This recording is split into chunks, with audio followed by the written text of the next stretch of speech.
एक बार भगवान शंकर कैलाश पर्वत पर बैठे थे, पार्वती जी सामने, पर भोले बाबा तो ध्यान में मगन।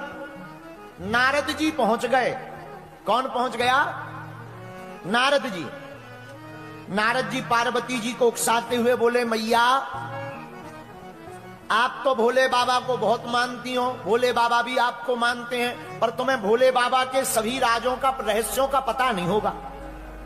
पार्वती जी बोली, नारद जी हम तुम्हें जानते हैं, एक दूसरे में लड़ाई फंसाकर मजा लेने का तुम्हारा पुराना काम है, हम तुम्हें जानते हैं, हमें बातें मत बनाओ। नारद जी बोले, मैया हम बातें ना बना रहे, सच सच बतावे, भोले बाबा जो गले में मुंडों की माला पहनते हैं तुम्हें पता है वो किसकी है? पार्वती जी बोली, हमें पता नहीं है। नारद जी बोले, तुम्हें तो फिर ये भी पता नहीं होगा कि भस्म किसकी रमाए? पार्वती जी बोली, ये भी हमें पता नहीं है। तो नारद जी बोले, महाराज मैया फिर तो एक और बात तुम्हें पता नहीं होगी। बोले क्या? बोले इनकी पहले भी एक शादी हो चुकी है। पार्वती जी बोले, हाँ। नारद जी बोले, तो? पार्वती जी बोले, बताओ वो कहां रहती हमारी सौतन? नारद जी बोले, अब हमें उसका ठिकाना तो पता नहीं है, भोले ही बाबा से पूछो, अपन तो जय चले श्रीमन नारायण नारायण। नारद जी चले गए। अब तो पार्वती जी के दिमाग में वही बात घूमे, और कोई भी भाई धर्म पत्नी कोई भी हो, सौतन की बात आ जाए आग लग जाती है। बोलो सीताराम, जोर से बोलो, चाहे कोई मजाक में भी कह दे आग लग जावे। बोलो जय हनुमान जी की। पार्वती जी बैठी कि अब जागने दो भोले बाबा को, अभी मजा लेते हैं। अब भोले बाबा जागे समाधि से, राम राम राम राम राम सीताराम सीताराम सीताराम। पार्वती जी बोली, हमारी सौतन से करो सीताराम, हमसे मत करो। भोले बाबा बोले, क्या बात है देवी जी, आज तो उठते ही ना प्रणाम ना आरती ना बंदन, सीधा सा उल्टा सीधा प्रवचन, मंगलाचरण हो रहा है, क्या बात है? पार्वती जी बोली, हमें बात ही नहीं करनी, जब तुम पहले ही शादी कर चुके तो हमें बताया क्यों नहीं आता? भोले बाबा ने कहा, ये कौन सी खाज फंस गई? भोले बाबा बोले, देवी जी एक बात बताओ, नारद जी तो नहीं आए थे? पार्वती जी धीरे से हिला के बोली, हाँ वो आए तो थे। शंकर जी बोले, तब तो कुशल है, बातों से काम चल रहा, ये जहां भी जाते हैं सीधा लट्ठी उठवा देते हैं। बोलो जय हनुमान जी की। क्या हो गया, आप क्यों नाराज बची हो? पार्वती जी बोली, महाराज हमने सुना आपकी पहले शादी हो चुकी। भोले बाबा बोले, सही बात है।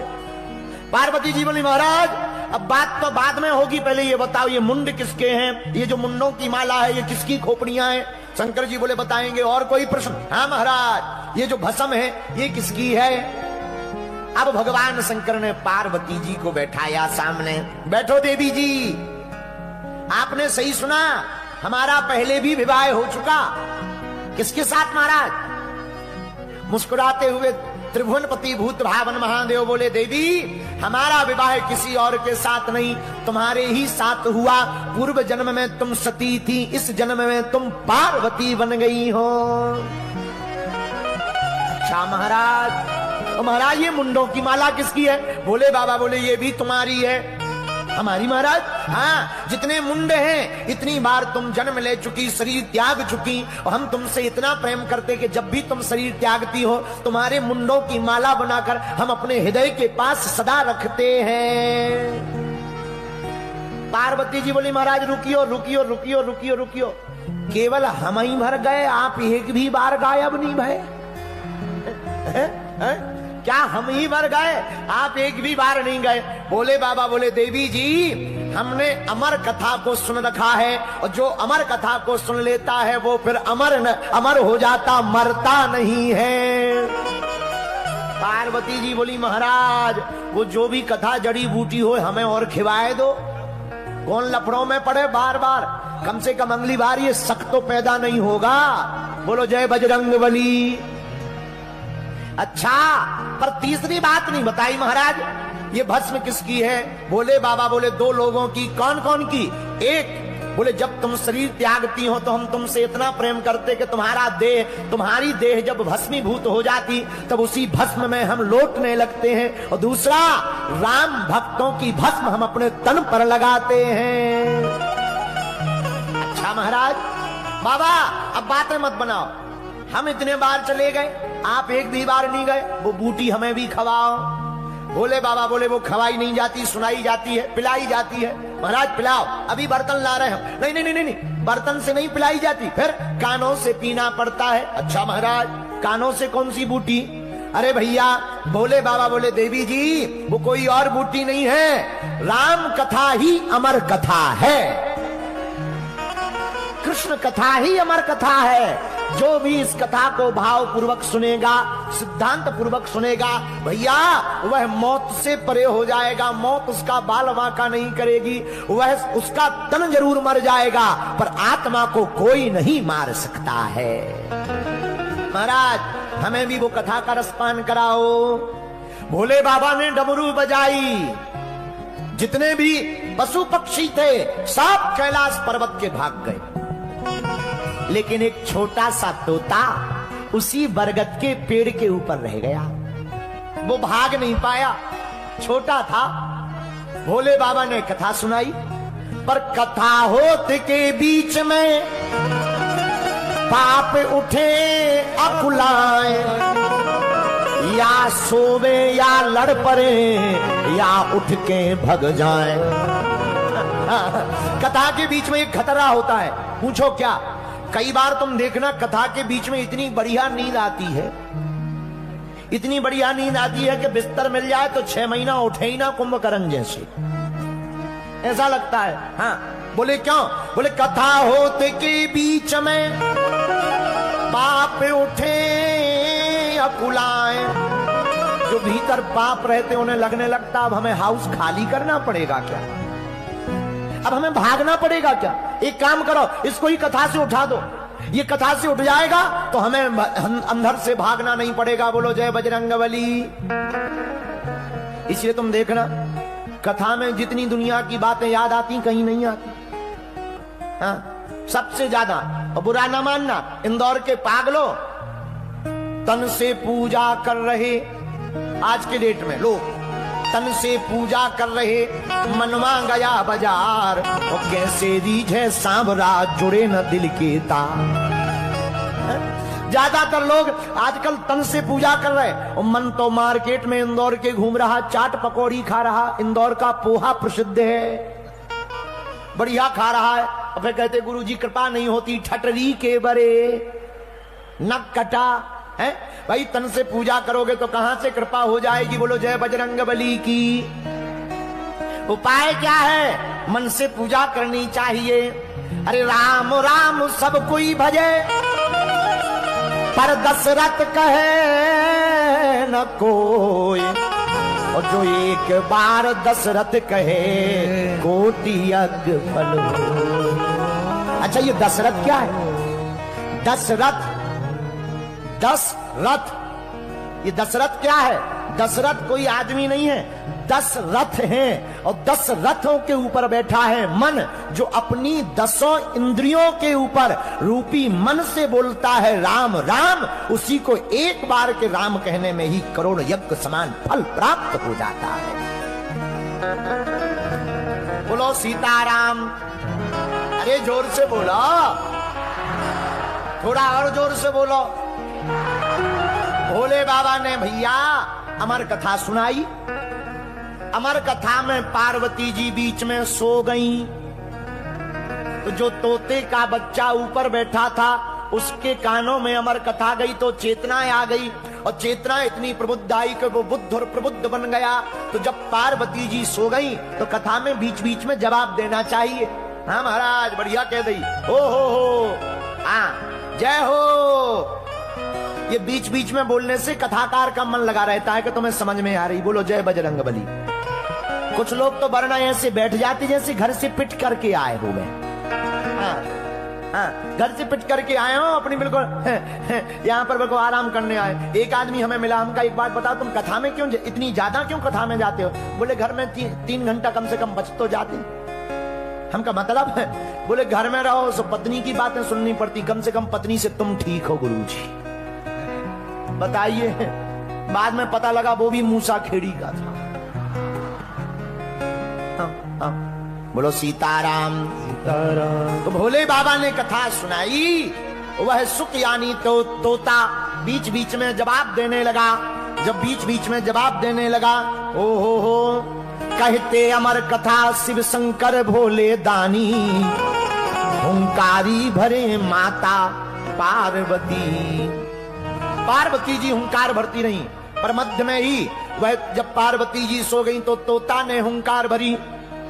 जब कथा पूरी हो गई और कथा विराम हुई तो भोले बाबा ने पार्वती जी से पूछा, कहो देवी जी कथा सुनी? हाँ महाराज। अच्छा पूरी सुनी? हाँ महाराज। सुनाओ हमने क्या क्या सुनाया? तो जहां तक उन्होंने सुनी थी सो तो पार्वती जी ने बढ़िया सुना दी, जहां से सो गई थी वहां से ही वो भोपाल सागर की रास्ते चलने लगी। भोले बाबा बोले, देवी जी गड़बड़ है, लगता है तुम सो गई थी। धीरे से पार्वती जी बोली, जी महाराज, पर एक बात बताओ, हुंकार किसने भरी? आहा हा। जब भोले बाबा ने धरि ध्यान, देखो भोले बाबा जैसे ही ध्यान धर करके देखा, कौन है जिसने हमारी अमर कथा को सुना? तो कोई ऊपर तोता दिखाई पड़ा, हाथ में त्रिशूल भोले बाबा ने लिया। दंडत करन हेतु शिव दौड़े, झट त्रिशूल कर धार्यो। दंडत करने के लिए त्रिशूल हाथ में लिया, हम मार देंगे। तुमने हमारी कथा चोरी से सुन ली है। वो तोता प्राण बचा करके भागा, बड़ी दूर तक भागा। आगे आगे तोता, पीछे पीछे शंकर जी। इनका नाम ही है भोले बाबा। पीछे पीछे भोले बाबा, आगे आगे तोता। वो तोता भागता भागता कहीं जगह नहीं मिली तो वेद व्यास जी की पत्नी धान फटक रही थी, धान। उसी समय उनको जमुहाई आई, और जैसे ही जमुहाई आई वह छोटा सा तोते का बच्चा मुख के द्वारा उन वेद व्यास जी की पत्नी के पेट में चला गया। अब भोले बाबा आए त्रिशूल लेकर के, वेद व्यास जी से बोले, हे महाराज तुम्हारे घर में हमारा दुश्मन घुस गया है, भेजो उसे बाहर। वेद व्यास जी बोले, महाराज आपका कौन शत्रु? भोले बाबा बोले, एक चोर है, चोर, उसने हमारी कथा चुरा ली। तो वेद व्यास जी बोले, महाराज जी कौन सी कथा? अमर कथा, उसने हमारी अमर कथा सुन ली। वेद व्यास जी बोले, बाबा अब उसका करोगे क्या? भोले बाबा बोले, त्रिशूल मार करके मारेंगे। वेद व्यास जी बोले, ले तुम भोले के भोले ही रहे पक्के। बोले क्यों? बोले जब उसने अमर कथा सुन ली तो अमर कथा का फल क्या है?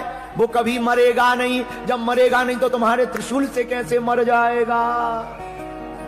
तब भोले बाबा को याद आया, अरे राम राम राम राम राम राम राम राम, अब तो भैया हम जे चले। भोले बाबा चले गए, 12 वर्ष तक रहे माता जी की कोख में। 12 वर्ष बाद वेद व्यास जी ने कहा, भैया जो भी हो सो बाहर आ जाओ।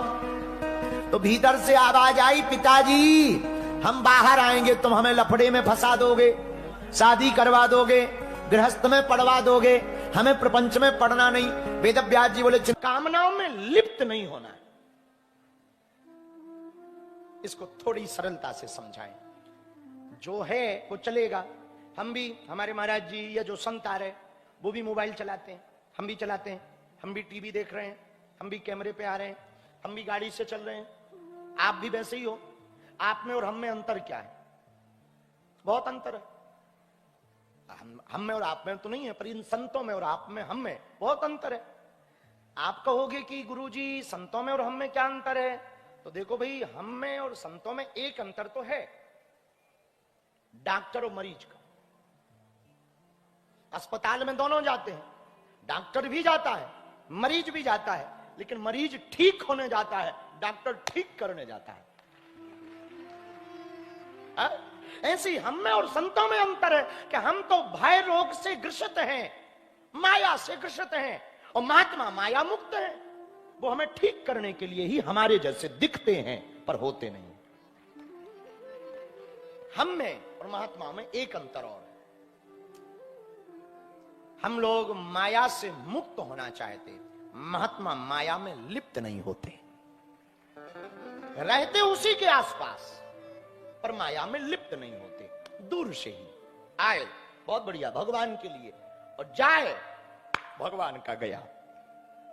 तेरा तुझको अर्पण क्या लागे ये हम लोग आरती गाते हैं, मंदिरों में लोग जाते हैं तो आरती गाते हैं, ओम जय जगदीश हरे स्वामी जय जगदीश हरे, और फिर गाते हैं तन मन धन जो कुछ स्वामी सब कुछ है तेरा, प्रभु सब कुछ है तेरा। और जैसे ही मंदिर से निकलता, गाड़ी कहाँ गई है मेरी, चप्पल हेरा गई है मेरी, लुगाई कहाँ खड़ी है मेरी। बताओ है? अंदर कहता सब तेरा, बाहर कहता गजब है भाई, क्या दो मुखी आदमी है। और फिर कहते कि भगवान कृपा नहीं करते, ठटरी के भरे, भगवान घर के है का, भगवान को सीधा सीधा उल्लू बना रहे हो। बल्कि आरती ये होनी चाहिए आज के हिसाब से, पूछो कौन सी, एक नई आरती बनी है आज के हिसाब से, तन मन धन जो कुछ है स्वामी सब कुछ है मेरा, प्रभु पड़ोसी का भी है मेरा, मेरा मुझको दे दो क्या लागे तेरा, ओम जय जगदीश हरे। ये होनी चाहिए, ये होनी चाहिए तो ठीक है। पर ये यदि पूरी पूरी है तो ये पूरी पूरी ठीक है, वरना दोनों पक्ष में मत जियो, बिंदु जी मत बनो, एक पक्ष में जियो। एक पक्ष यही है, बहुत पुराना सूत्र है हमारा, गुरु कृपा से लिखा था, बाहर से संसारी रहो, अंदर से सन्यासी हो जाओ। बाहर से जगत के रहो पर अंदर से सिर्फ परमात्मा के हो जाओ।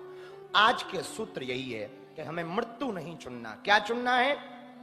जरा जोर से बोलो, अरे और जोर से बोलो, मुक्ति चुन। अब मुक्ति चुनोगे कैसे? बोलो, क्या उपाय है आपके पास? एक उपाय है, पूछो क्या? अरे जोर से तो पूछो।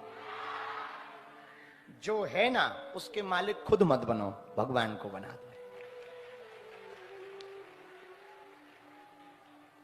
और फूक भी जाए ना तो खुद दुखी मत होना, जो मालिक है वो दुखी हो। एक बात बताओ, किसी भी देश में कोई शहर जल जाता है तुम्हें दुख होता है? बोलो, अरे जोर से बोलो, सही सही बोलना। पड़ोस में आग लग जाती है तुम्हें दुख होता है? पर खुद के घर में लग जाए होता है ना? बोलो हाँ जी अना जी। इसका मतलब क्या है? दुख होता नहीं है, जिसे अपना मान लेते हो उससे दुख होता है। हाँ, दुख नहीं होता है जिसको अपना मान ले और वो टूट जाए, बिखर जाए, छूट जाए, मिट जाए, गल जाए, उससे दुख होता है। तो एक काम करो, या तो संसार भर को अपना मान लो या संसार बनाने वाले भर को अपना मान लो। ये उपाय है मुक्ति का। या तो पूरी दुनिया हमारी है पर तुम रोज दुखी हो। एक हमसे कह रहे थे पूरा संसार हमारा घर है। हम कहा वो तो हम भी कहते हैं, पर दिल से बताओ सही में घर है? बोले बिल्कुल है। हमने कहा फिर फलाने काका मर गए तो मुंडन क्यों नहीं भाई? बड़े नाराज हो गए, बोले ऐसा नहीं है। तो हमने कहा यदि वसुदेव कुटुंबकम कह रहे कि सब अपने हैं, तो जिनके घर पे कोई मरे तो तुम छाती पीट पीट उनकी तरह रो, और जिनके घर पे खुशियां आए तो तुम खुशियां मनाओ, सब अपने। लेकिन हम लोगों की मनोवृत्ति बहुत विचित्र है, हम उन्हीं को अपना मानते हैं जो आपसे कनेक्टेड हैं, आपके खून के रिश्ते हैं या जिनसे आपकी भावनाएं जुड़ी हुई हैं। तो हम प्रार्थना करना चाहें, आप बहुत सरल सूत्र है मुक्ति का, या तो संसार भर को अपना मानो या संसार बनाने वाले को अपना मानो, और केवल परमात्मा को अपना मानोगे तो हम बहुत विनम्रता पूर्वक कहें, आपके मन में कभी दुख नहीं रहेगा। भगवान तो मुक्ति ही देता है, परमात्मा तो मुक्ति देता है। बड़ा प्यारा भजन है, जरा गाओ। एक भजन है, कहो तो सुनाए। रोज थोड़ा थोड़ा हरि का भजन कर ले, मुक्ति का कोई तू जतन कर ले, मुक्ति का कोई तू जतन कर ले, रोज थोड़ा थोड़ा हरि का भजन। उठाओ दोनों हाथ। रोज थोड़ा थोड़ा हरि का भजन, थोड़ा थोड़ा हरि का भजन कर ले। मुक्ति का कोई तू जतन कर ले रे, मुक्ति का कोई तू जतन कर ले। रोज थोड़ा थोड़ा हरि का भजन कर ले, थोड़ा थोड़ा हरि का भजन कर ले। रोज थोड़ा थोड़ा हरि का भजन कर ले, रोज थोड़ा थोड़ा हरि का भजन। दोनों हाथ उठा के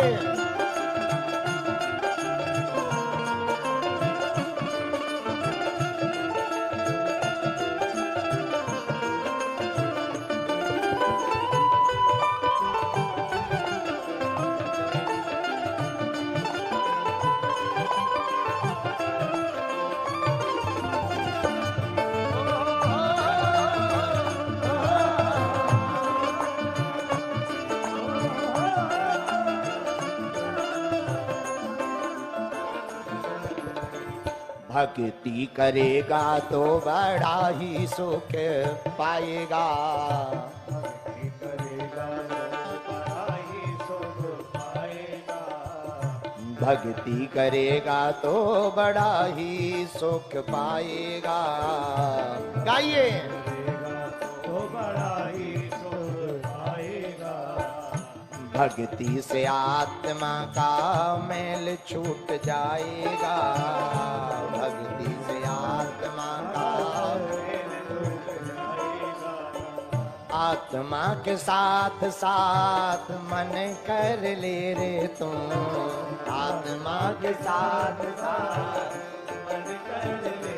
रोज थोड़ा थोड़ा हरि का भजन कर ले, रोज थोड़ा थोड़ा हरि का भजन कर ले, रोज थोड़ा थोड़ा हरि का भजन कर ले, रोज थोड़ा थोड़ा हरि का भजन। दोनों हाथ उठाकर पार लो।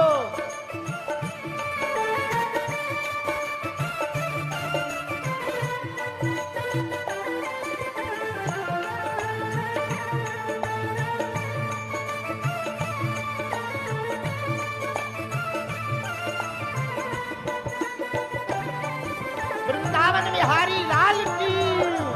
ओ हो,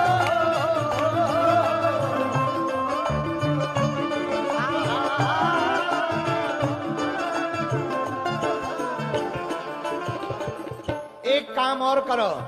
पूछो क्या? अरे जोर से पूछो ना। दोनों हाथ उठाओ। संगति कर अच्छे लोगों की, संगति कर, संगति कर अच्छे लोगों की, संगति कर अच्छे,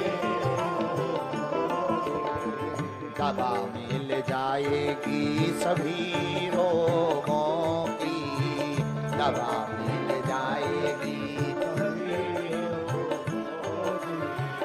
जिंदगी को अपनी चमन कर ले तो,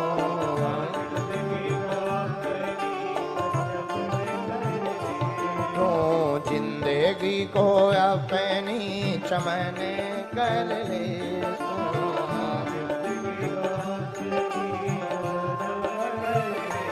रोज थोड़ा थोड़ा हरि का भजन कर ले, रोज थोड़ा थोड़ा हरि का भजन कर ले, रोज थोड़ा थोड़ा हरि का भजन कर ले। दोनों हाथ उठा के थोड़ा थोड़ा हरि का भजन।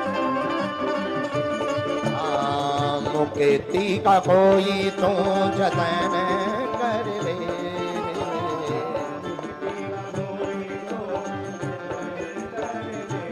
रोज थोड़ा थोड़ा हरि का भजन कर ले, रोज थोड़ा थोड़ा हरि का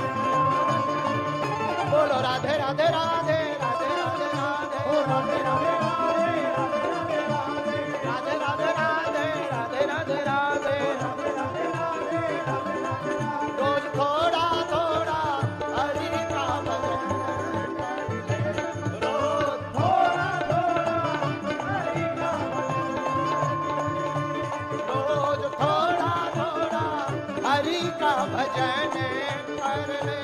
रोज थोड़ा थोड़ा हरि का हनुमान जी महाराज की बैठ जाओ, रोज थोड़ा थोड़ा हरि का भजन, मुक्ति का कोई तू जतन कर ले। रोज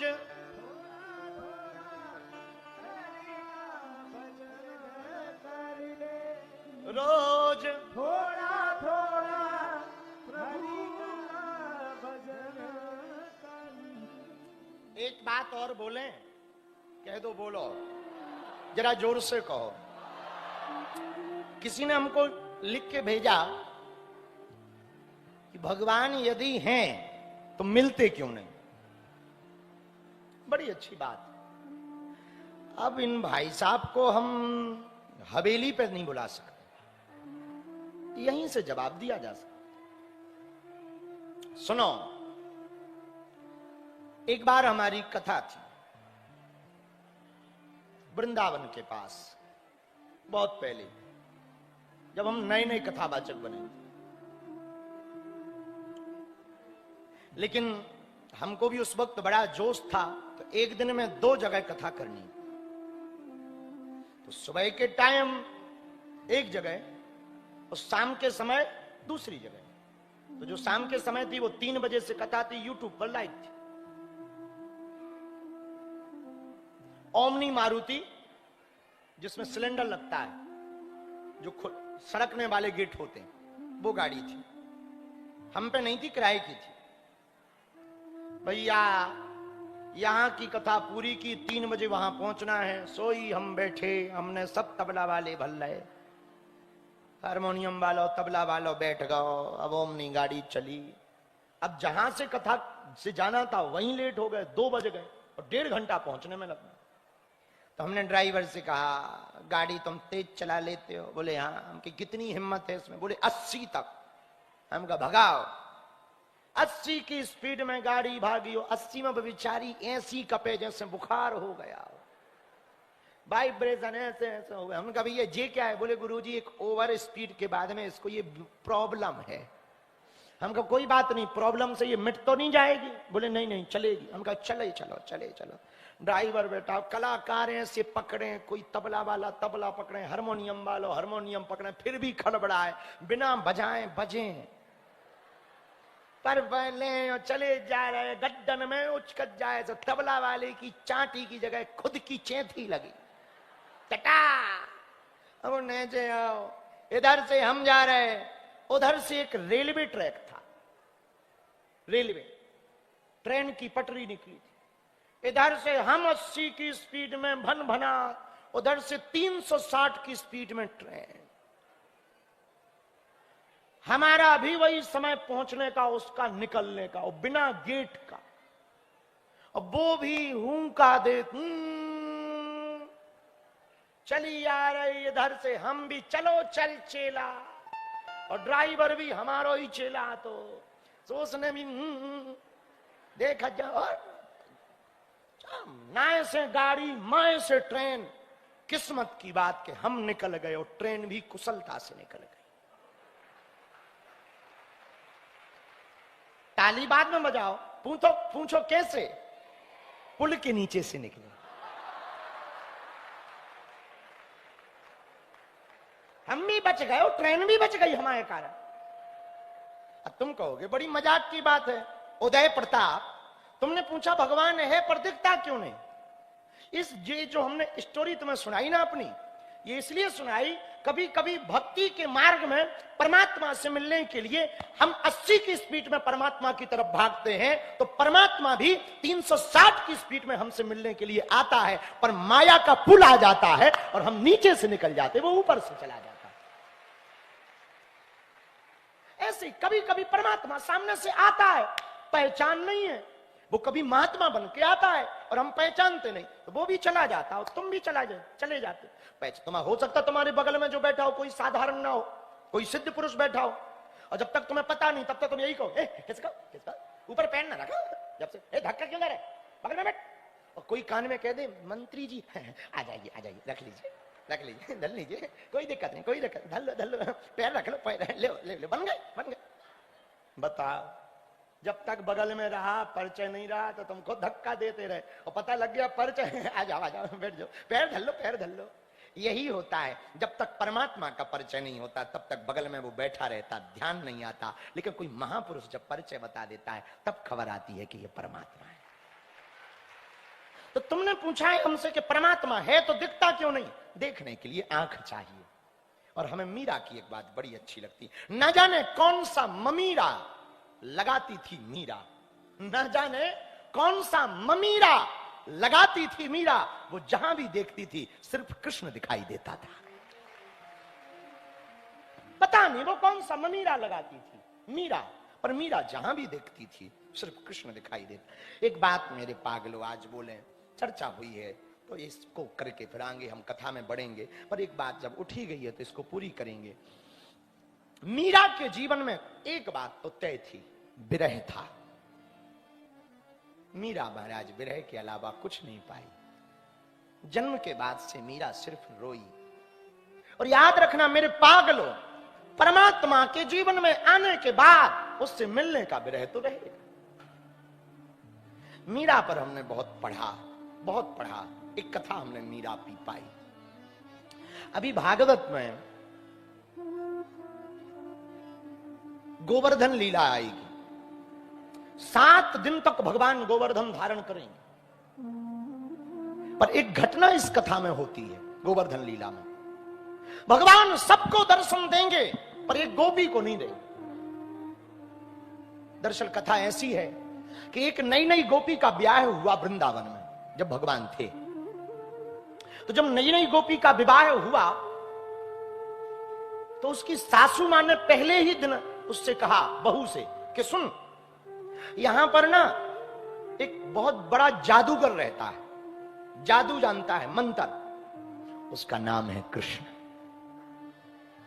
वो बड़ा जादूगर है, और सुन, तू सबको देखना, उसकी आंखों में मत देखना और उसकी तरफ देख मत लेना, वरना वो बहुत बड़ा जादूगर है। ऐसा मंत्र मारेगा तो तू पागल हो जाएगी। इस ब्रज की पूरी नई नवेली गोपियों को उसने पागल बना रखा। नई नवेली तो छोड़ो, 80-80 साल की डोकरियां और डोकरा उसके पीछे पागल है। वो नंबर 1 का जादूगर है। और मेरी बात मान ले, कान खोल कर सुन ले, वो घर आएगा और तुम अपना मुंह ना दिखाना और उसको भी मत देखना। ये बात सासू मां ने कही, और दूसरे दिन उसकी ननंद ने एक बात कही, उससे बच के रहना। और एक दिन हमारे ठाकुर आ गए। भगवान की आदत थी बाल लीला में। चैनल को सब्सक्राइब करें और वीडियो को लाइक करें और